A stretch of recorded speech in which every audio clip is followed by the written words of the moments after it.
बुद्धिमान कौआ।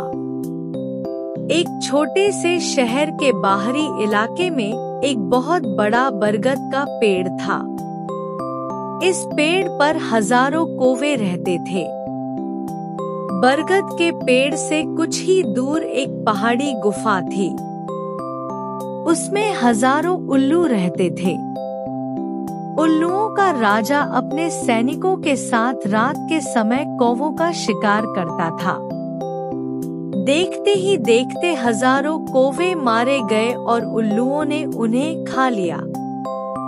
इतने बड़े पैमाने पर कौवों के मारे जाने का एक मुख्य कारण यह था कि वे रात के समय स्पष्ट रूप से देख नहीं पाते थे और उल्लू रात में सक्रिय होने के कारण रात के समय पेड़ पर बैठे कौवों को आसानी से पहचान लेते थे। और बदकिस्मत कौवे रक्षाहीन थे। वे अपनी जान की सुरक्षा के लिए उड़ नहीं सकते थे। इस तरह की स्थिति इतनी बढ़ गई कि हजारों कौवों की जान जाना कौवों के राजा के लिए इतना असहनीय हो गया कि एक दिन उसे स्थिति से निपटने और जारी आपदा को समाप्त करने के तरीकों और साधनों पर चर्चा करने के लिए एक बैठक बुलाने पर मजबूर होना पड़ा।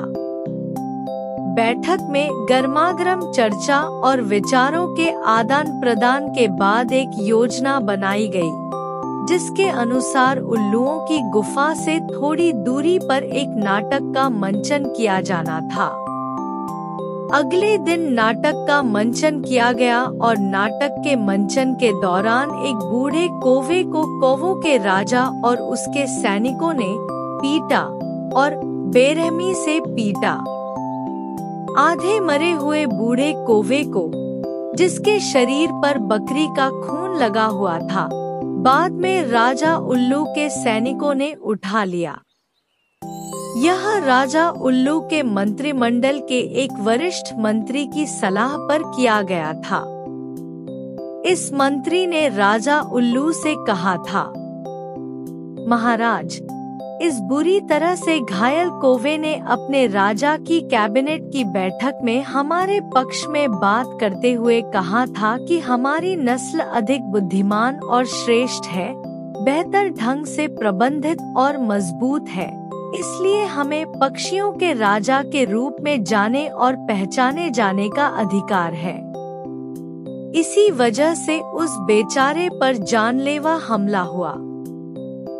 हमें उसके घावों और चोटों से उबरने में उसकी मदद करनी चाहिए, उल्लुओं के राजा ने कहा। इसके बाद हम इस बूढ़े ज्ञानी कौवे की प्रतिभा का उपयोग कौवों के राज्य को ध्वस्त करने में करेंगे। बूढ़े कौवे को जल्द ही उल्लुओं के राज्य में एक अनुकूल स्थान मिल गया। उल्लू के कई मंत्री उसके पक्ष में थे, सिवाय एक या दो के, जिन्होंने कौवे का विरोध किया, यह कहते हुए कि वह दुश्मन के खेमे से है। कुछ उल्लू मंत्रियों के इस विरोध के बावजूद कौवा उल्लुओं की गुफा में रहना जारी रखा।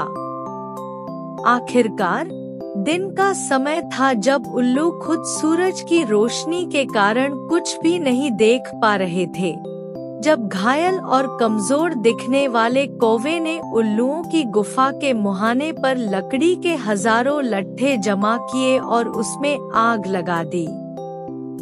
भस्म करने वाली लपटें ऊंची उठती गईं और गुफा के अंदर उल्लुओं के राज्य के सभी उल्लू जल